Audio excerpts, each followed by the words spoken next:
Today we are going to discuss about the important topic, very important topic, minimum pass. We need maximum pass, but we have some late bloomers. கொஞ்சம் ஸ்லோவா புரிஞ்சிக்கிற students நம்ம கிட்ட கொஞ்சம் பேர் இருக்காங்க. எல்லாரும் we hope more than 90 score பண்ணணும்னு தான் எதிர்பார்க்கிறோம். Very few students கொஞ்சம் முடியாம சிரமப்படுற ஸ்டூடண்ட்ஸ் இருப்பாங்க. அவங்க அட்லீஸ்ட் மினிமம் பாஸ் பண்றதுக்கு 60 மார்க் வாங்க முடியும். We can score minimum 60. எப்படி வாங்க முடியும்? எங்களுக்கு தான் இங்கிலீஷே தெரியாதே. Definitely we can score minimum 60. நான் சொல்ற ஐடியாவை நீங்க ஃபாலோ பண்ணீங்கன்னா போதும். சரியா? முதல்ல உங்களோட கையெழுத்து அழகா இருக்கணும். ஜாங்கிரியை பிச்சு போட்ட மாதிரி இடியாப்பத்தை பிச்சு போட்ட மாதிரி இருக்க கூடாது. காக்கா வந்து கொத்தி கிளறும், புழு இருக்கா பூச்சி இருக்கான்னு அந்த மாதிரி எல்லாம் சில பேர் கையெழுத்து இருக்கும். அப்படி எல்லாம் இருக்கக்கூடாது.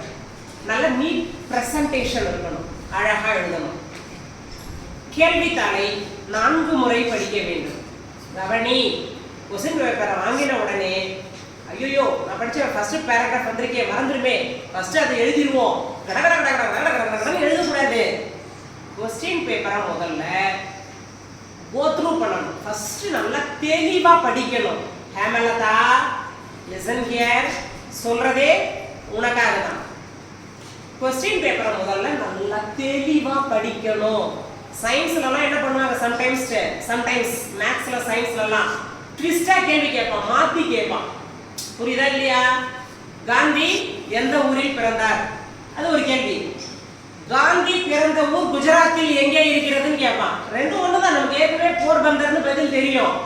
கொஞ்சம் மாத்தி கேட்டா நமக்கு தெரியாது. 4 3 7 கேட்டா சொல்ல தெரியும். 3 4 எத்தனைன்னு கேட்டா நமக்கு சொல்ல தெரியாது.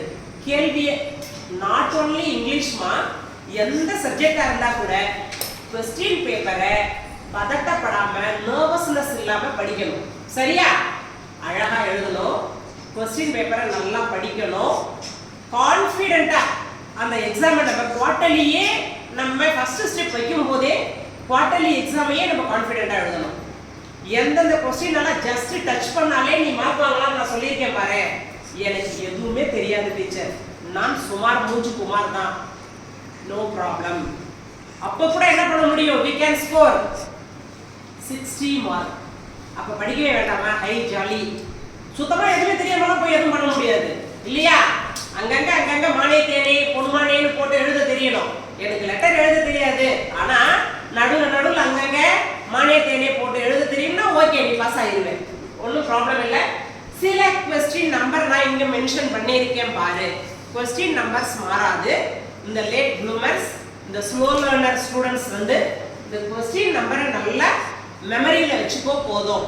Question number 35 poetic device, 36 paraphrase, 38 passage, 39 advertisement, 41 notice or report, 42 picture, 43 note making அல்லது இந்த ரஃப் காப்பி ஃபேர் காப்பி எழுதுவீங்க இல்லையா அந்த question, 45 your compulsory question memory point, 46 hints developing or developing hints, last question 47th question passage question.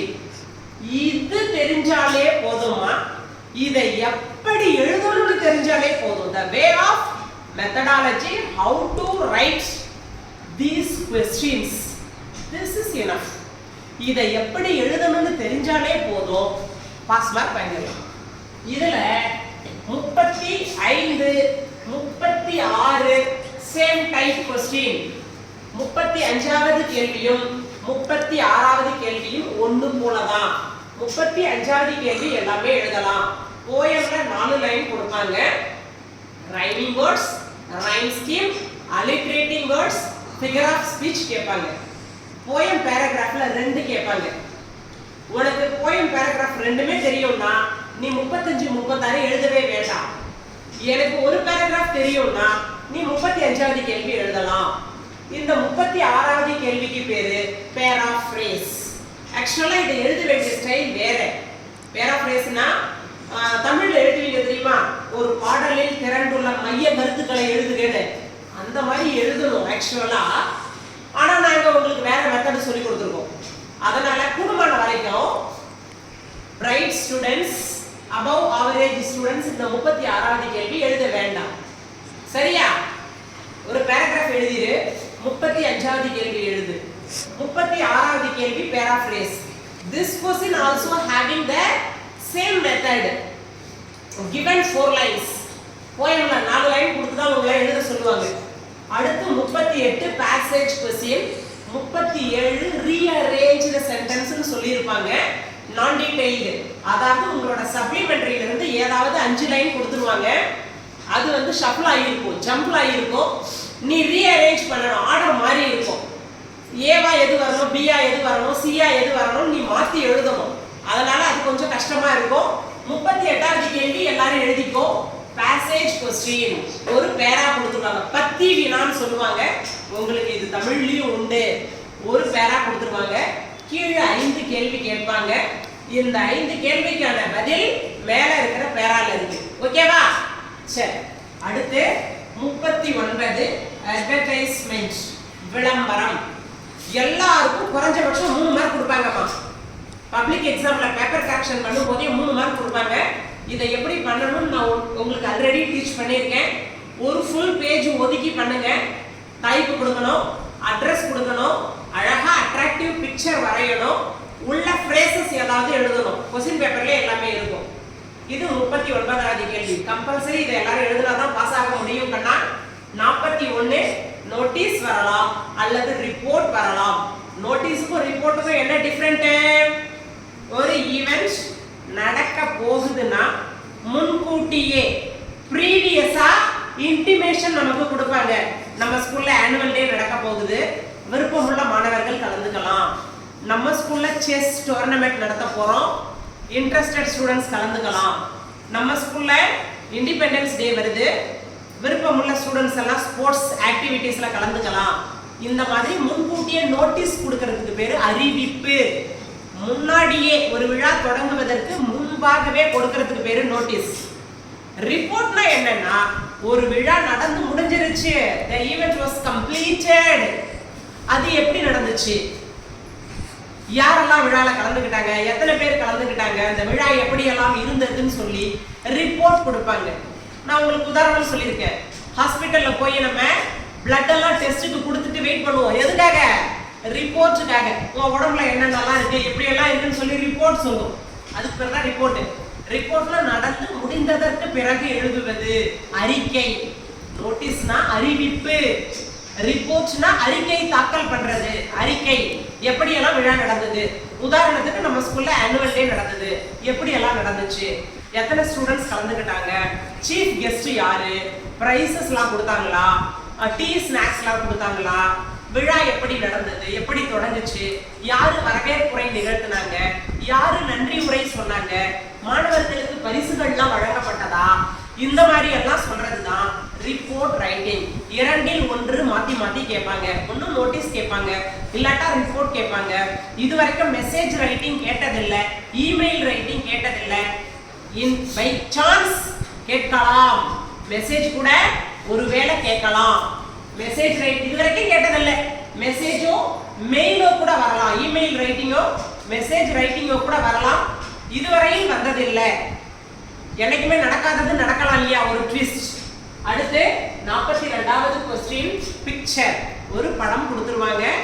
Your view, right about your view, at least 5 sentences. ஏதாவது 5 வரிகள், உன்னுடைய பார்வை. அந்த படத்தை பார்த்தா உனக்கு என்ன தோணுதோ ஏதாவது 5 வரிகள் எழுது. இது 42வது கேள்வி. 43வது கேள்வி, நோட் மேக்கிங். ஒரு பேசேஜ் கொடுத்துருவாங்க, ஒரு பேரா கொடுத்துருவாங்க. முக்கியமான ஹிண்ட்ஸ் மட்டும் நீ ஹைஃபனா போட்டு முக்கியமான ஹிண்ட்ஸ் மட்டும் எடுக்கலாம். அது ஒரு மெத்தடு. அப்படி நான் எழுதல, ஓல்டு மெத்தட் இருக்கு. ட்ரெடிஷனல் மெத்தட் எப்படி இருக்குன்னா, ரஃப் காப்பி ஃபேர் காப்பின்னு எழுதுவோம். ரஃப் காப்பின்னு எழுதிட்டு ரஃப் காப்பியை ஸ்ட்ரைக் அவுட் பண்ணிடுவோம். அதுக்கு ஒரு ஃபேர் காப்பி எழுதுவோம். ஃபேர் காப்பிக்கு ஒரு டைட்டில் கொடுப்போம். அந்த கேள்வி தான் 43வது கேள்வி. அடுத்து 45வது கேள்வி, மெமரி பாயிண்ட். 44வது கேள்வி, எரர் ஸ்பாட்டா வரும். பிழை நீக்கி எழுதுக. அது கொஞ்சம் டிஃபிகல்ட்டா இருக்கும். 3 வந்து ஈஸியா இருக்கும், 2 கஷ்டமா இருக்கும். அதனால அதை கொஞ்சம் அவாய்ட் பண்ணிடு, ஸ்கிப் பண்ணிடு. 45 compulsory question your memory poem. இப்போ வந்து குவார்ட்டர்லி சிலபஸ்ல 2 போயம் தான் நமக்கு இருக்கு, life and I am every woman. இந்த 2 போயமும் நல்லா படிச்சுக்கோ. எப்பவுமே ஃபர்ஸ்ட் 5 லைன் கேட்பாங்கன்னு எதிர்பார்த்து போகாத. மிடில் பார்ட் ஆஃப் த போயம்லயும் கேட்கலாம், லாஸ்ட் 5 லைனும் கேட்கலாம். அதனால பி ப்ரிப்பேர்ட். அடுத்து 46 ஹிண்ட்ஸ் டெவலப்பிங். இந்த ஹிண்ட்ஸ் டெவலப்பிங் அப்படிங்கிறது நான் டீடைல்டு. மொத்தம் உங்களுக்கு 4 நான் டீடைல் சப்ளிமெண்டரி இருக்கு. துணை பாடம் மொத்தம் 7 இருக்கு. இப்போ குவார்ட்டர்லி சிலபஸ்ல 4 வருது. Tempest, zigzag, the story of மூலன், aged mother. இந்த 4ல ஏதாவது 2 கேட்பாங்க. இதுக்கு சாய்ஸ் உண்டு. 46வது கேள்விக்கும் 47வது கேள்விக்கும் சாய்ஸ் உண்டு. ஆக்சுவலா இந்த லேட் ப்ளூமர்ஸ், இந்த ஸ்லோ லேர்னர்ஸ் என்ன பண்றீங்க, ஸ்டார் ஸ்டாரா போட்டு பாயிண்டா எழுதுறீங்க. ஹிண்ட்ஸ் டெவலப்பிங் மெத்தடே என்னன்னா பாயிண்ட்ஸ் போட்டு எழுத கூடாதுமா. ஹிண்ட்ஸ் டெவலப்பிங் நீங்க என்ன தெரியுமா பண்ணணும், क्वेश्चन பேப்பரை பார்த்து 46 நம்பர் போட்டு அந்த கேள்வியை பார்த்து அப்படியே எழுது. கவனி, அந்த கேள்வியை பார்த்து என்ன பண்ண, அப்படியே ஹிண்ட்ஸ்னு போடு. ஃபர்ஸ்ட் 46 நம்பர் போடுற, ஏவா பியான்னு முடிவு பண்ணிக்கோ. You have to choose any one, either A or B. ரெண்டுல ஒண்ணு. 46 A ன்னு போடு, இல்ல 46 B ன்னு போடு. உனக்கு எந்த क्वेश्चन தெரியுமோ ஹிண்ட்ஸ்னு எழுதிட்டு அந்த क्वेश्चन பேப்பர்ல இருக்கிறத அப்படியே எழுது. எழுதிட்டு 3 பேராவா எழுதணும். கவனி, 3 பேராவா எழுதணும். கடைசியில அதுக்கு ஒரு மாறல் எழுதணும். தலைப்பு கொடுக்கணும். தலைப்பு zigzag வெச்சுக்கோயேன், நீ zigzagனே கொடுத்துரு. ஹிண்ட்ஸ்னு போட்டு என்னமா பண்ணி ஹிண்ட்ஸ் எடுத்துட்டு அந்த அதுல क्वेश्चनல கொடுத்திருக்கிறதே ஹிண்ட்ஸ் தான். ஹிண்ட்ஸ் HINTS ஹிண்ட்ஸ்னு போட்டுட்டு ஹிண்ட்ஸை ஃபர்ஸ்ட் எடுத்துக்கமா. அடுத்து zigzag, பாடத்தோட பேரு zigzag, இல்லட்டா the tempest, இல்லட்டா the aged mother, என்ன வந்திருக்கோ அதை போட்டுட்டு 3 பேராவா தெளிவா தனித்தனியா தெரியணும். 3 பேராவா தெரியற அளவுக்கு எழுதிட்டு லாஸ்ட்ல moral of the story ஒன்னு இருக்கும், அதை எழுதுனா அட்லீஸ்ட் 6 மார்க் கொடுப்பாங்க. நீ ஸ்பெல்லிங் மிஸ்டேக்கே இல்லாம 1 பேஜ் 1.5 பேஜ் எழுதியிருந்தா ஷியோரா 8 மார்க் கொடுப்பாங்க. இதுக்கு ஒரு மெத்தடாலஜி இருக்கு, அதுபடி தான் எழுதணும். ஹிண்ட்ஸ் டெவலப்பிங் எழுதுறது ஈஸிமா, ஜஸ்ட் டச் பண்ணாலே 4 மார்க் வாங்கலாம். அடுத்து லாஸ்ட் क्वेश्चन 47வது क्वेश्चन passage. இந்த 38வது क्वेश्चनும் கவனி, இந்த 38வது क्वेश्चनும் இந்த 47வது क्वेश्चनும் சேம். இது 5 மார்க், இது 8 மார்க். இதெல்லாம் வந்து எப்படியாவது உங்களை பாஸ் பண்ண வைக்கணும்ங்கிறதுக்காகவே கேட்கிற கேள்வி. இந்த 47வது கேள்வி 8 மார்க் கேள்வி. இதுக்கும் சாய்ஸ் உண்டு. 47ல பி வந்து எழுதக்கூடாது, கஷ்டமா இருக்கும். போயம் பேராஃப்ரேஸ்னு பேரு. அது வந்து பர்சனிஃபிகேஷனா இருக்கும், இன்னர் மீனிங்கா இருக்கும். சம்டைம்ஸ் டீச்சர்ஸ்ங்களுக்கே குழப்பமா இருக்கும். 47ல பி டச் பண்ணக்கூடாது. ஒரு போயமே கொடுத்து கீழே கேள்வி கேட்பாங்க, அது நீ எழுதாத, உனக்கு கஷ்டமா இருக்கும். 47ல ஏ எழுது, 46ல ஏ வேணாலும் எழுது, பி வேணாலும் எழுது. உனக்கு எந்த பேராகிராஃப் தெரியுமோ அதை எழுது. ஆனா 47ல பி எழுதிராத. 38ம் 47ம் சேம் क्वेश्चन. இங்க தான் நீங்க மிஸ்டேக் பண்றீங்க. இந்த क्वेश्चனை படிக்கிறீங்க, இந்த क्वेश्चன்ல வர லைன் அந்த பேரால எங்க இருக்கோ ஃபுல் ஸ்டாப்போட சேர்த்து எழுதி விட்டுறீங்க. எங்க தொடங்குதோ அந்த ஃபுல் ஸ்டாப் வரைக்கும் அந்த क्वेश्चன்ல வர வார்த்தை மேல கொடுத்திருக்கிற பேசேஜ்ல எங்க இருக்கோ ஃபுல் ஸ்டாப்போட புடிச்சு எழுதி வச்சிடுறீங்க. கேள்வியை படிக்க மாட்டேங்கிறீங்க. நீங்க ஃபர்ஸ்ட் என்ன பண்ணணும், you should read compulsory. You should read the question first.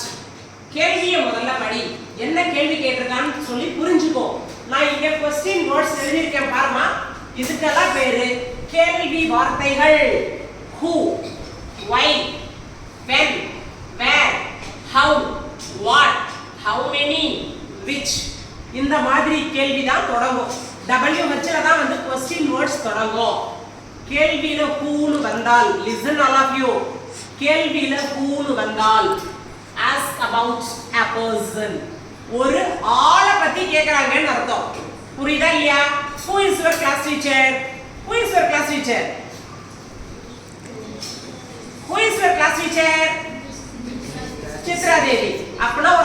கேக்குறாங்க. Who is your headmistress? உங்க ஹெச்எம் யாரு? அப்போ who அப்படினாலே யாராவது ஒரு ஆள் பேர் தான் அங்க வரணும். நல்லா ஞாபகம் வச்சுக்கோ. who அப்படினாலே ask about a person. ஒரு ஆளை பற்றி கேக்குறாங்கன்னு அர்த்தம். நல்லா புரிஞ்சுக்கோ, நல்லா நோட் பண்ணி வச்சுக்கோ. ஏதோ ஒரு ஆளை பற்றி ஒரு நபரை பற்றி கேள்வி கேக்குறாங்கன்னு அர்த்தம். கேள்வியை உள்வாங்கிக்கோ. இது ப்ரோஸ் கொஸ்டின் எழுதுறதுக்கு உனக்கு யூஸ்ஃபுல்லா இருக்கும், போயம் கொஸ்டின் எழுதுறதுக்கு உனக்கு யூஸ்ஃபுல்லா இருக்கும். எந்த ஒரு கேள்வி கேட்டாலும் புரிஞ்சிக்கிறதுக்கு யூஸ்ஃபுல்லா இருக்கும். who na ask about a person. யாரோ ஒரு ஆளை பற்றி கேள்வி கேக்குறாங்க. who is your brother? புரியுதா? who is your class teacher? who is your mother? அப்ப who na யாரு, அப்பனா யாரோ ஒரு ஆளை குறிக்கும். அடுத்து why. இதெல்லாம் சயின்ஸ்ல கேட்கக்கூடிய கேள்வி. ஏன் எது சொன்னாலும் நம்ம விளக்கம் கேட்போம் இல்லையா? நமக்கு தான் விளக்கம் கேட்கலன்னா தலையை வெடிச்சிருமே சொல்லுவோம் இல்லையா? பாட்டி சொல்லுவாங்க, பொழுது போச்சு நகத்தை வெட்டக்கூடாது, ஏன் அப்படின்னு நம்ம ஒரு கேள்வி கேட்போம். why. ஏன் whyனா என்ன இருக்கும்? asking for a reason. asking for a reason. காரணம் கேட்கிறார்கள். கேள்வியிலேயே காரணம் கேட்கிறான். zigzag சாரி சீகல் பசியோட இருக்கு. ஏன் சீகல் பசியோட இருக்குமா? ஏன்? ஏன்னா his mother didn't get any food. கொடுக்கல, எதுவும் கொடுக்கல. ஏன்? ஏன்னா அவங்க அம்மா ஏன் சீகல் ஏன் பசியோட இருக்குன்னா அவங்க அம்மா எதுவும் சாப்பிட கொடுக்கல. ஏன் என்றால் காரணம் கேட்கிறோம் என்று பொருள். asking for a reason. listen all of you. ஏதோ ஒரு காரணம் கேட்கிறோம். why are you late? நீ ஏன் லேட்? why னா காரணம் சொல்லணும். who னா ஆள் யாருன்னு சொல்லணும். why னா காரணம் சொல்லணும். when asking about time or moments. when will you start your quarterly exam? when will you start your quarterly exam? 15th September. அப்பனா என்ன அர்த்தம்? when னா எப்பொழுது. அது எதை குறிக்கலாம்? Time or moments. எப்படா அவனை பார்த்த? நேத்து பார்த்தேன். நேற்றுன்றது கூட காலம் தான், காலத்தை குறிக்கும். when என்பது பொழுது. நேத்து பார்த்தேன். when I met him he drew a picture. நான் அவனை பார்த்தபோது அவன் படம் வரைந்து கொண்டிருந்தான். when என்றால் பொழுது என்று ஒரு அர்த்தம் உண்டு, எப்பொழுது என்று ஒரு கேள்வி உண்டு. எப்போன்னு கேட்போம். எப்போன்னு கேட்போம். நாளைக்கு மீட் பண்ணலாமா? எப்போ கேட்குறோம். எப்போ? நாளைக்கு ஒரு டெஸ்ட் வச்சிடலாமா? எப்போ டீச்சர்? டூர் போலாமா? எப்போ டீச்சர்? எப்பொழுது. காலத்தை குறிக்கும். when என்றால் asking about time or moments. நிகழ்வுகளை குறிக்க அல்லது நேரத்தை காலத்தை குறிக்க வருடத்தை குறிக்க when. அடுத்து where. whereனா எங்கே, இடத்தை குறிக்கும். asking about place. எங்கடா மீட் பண்ணலாம்? தியேட்டர்ல மீட் பண்ணலாம். எந்த தியேட்டருக்கு போகலாம்? எங்கே? டேய் நேத்து நான் அவனை பார்த்தேன்டா. எங்க பார்த்தேன்? எங்கே கேள்வி கேட்போம் இல்லையா? where. எங்க போற? where are you going? எங்கே போகிறாய்? where is your house? உங்க வீடு எங்க இருக்கு? எங்கே நான் இடத்தை சுட்டி காட்டுவது. how. இதுதான் முக்கியம். சயின்ஸ்ல இந்த வார்த்தை தான் ரொம்ப முக்கியம். சொன்ன உடனே சயின்ஸ்ல நம்பிட மாட்டான். எப்படி பிள்ளையார் பால் குடிச்சது, வேப்ப மரத்துல ரத்தம் வந்தது, அப்படியே அடிச்சு விடுவான். உடனே சயின்டிஸ்ட் கேட்பான் எப்படி எப்படி வந்துச்சு. எப்படி என்ற கேள்வி எந்த மாணவன் அதிகமாக கேட்கிறானோ maybe he will become a scientist.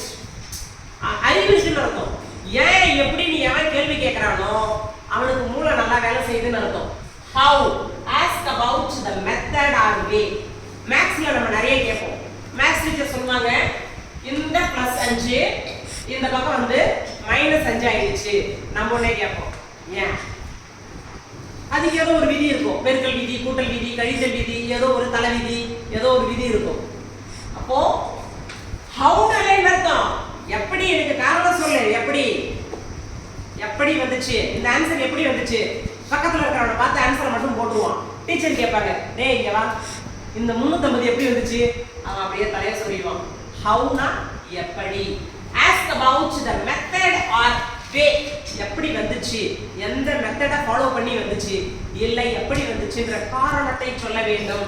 அதுதான் how. What, simple. என்ன, asking for a specific thing or object. வாட்னாலே என்ன, குறிப்பிட்ட ஏதாவது ஒன்று கேட்கறது. அங்க ஒரு சலசலப்பு கேக்குது, ஏய் என்ன அப்படின்னு நான் கேட்கிறேன். அங்க ஏதோ ஒன்று நடந்திருக்கு, என்ன. அடுத்து how many. how manyனா எத்தனை, this is countable, எத்தனை. how many books.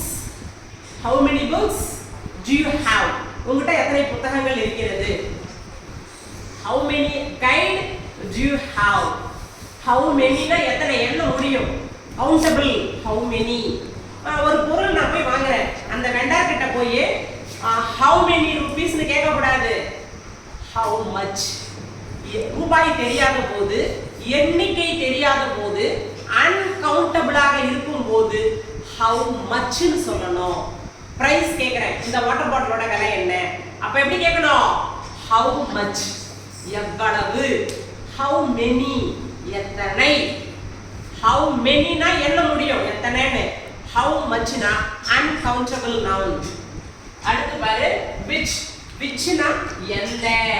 asking about choice, which is your choice, நீ எதை சூஸ் பண்ற. which one is your favorite color, which one is your favorite flavor, உனக்கு எந்த ஃப்ளேவர் ஐஸ்கிரீம் பிடிக்கும், உனக்கு choice கொடுக்குறாங்க. which one, எந்த நாடு உனக்கு பிடிக்கும். which அப்படின்னா எந்த. இதை நல்லா தெரிஞ்சுக்கிட்டா போதும், எந்த கேள்வி கேட்டாலும் உன்னால ஆன்சர் பண்ண முடியும்.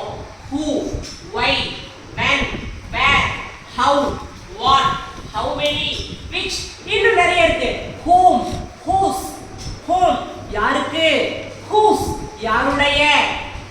இந்த மாதிரி கேள்வி இதை கண்டிப்பா நல்லா எழுதிக்கோமா. இந்த கேள்வியை நீ நல்லா புரிஞ்சுக்கிட்டாலே பதில் எழுத முடியும். இதை ஏன் சொல்ல வரேன்னா, இந்த 38வது கேள்வியும் இந்த 45வது கேள்வியும் அப்படியே பார்த்து எழுதக்கூடாது, கேள்வியை சிந்தித்து எழுத வேண்டும். ட்விஸ்டா கேட்டிருப்பாங்க சில நேரம், ஏதோ ஒண்ணு நம்ம வேகம் அடிச்சு விடக்கூடாது. புரியுதா? இந்த 38வது 45வது கேள்வி எழுதுறதுக்காக தான் உனக்கு நான் கொஸ்டின் வேர்ட்ஸே சொல்லியிருக்கேன். ஏன் கேட்கறான், என்ன சொல்ல வரான்றது உனக்கு தெரிய வேண்டும். I hope it is very useful to you. Thank you.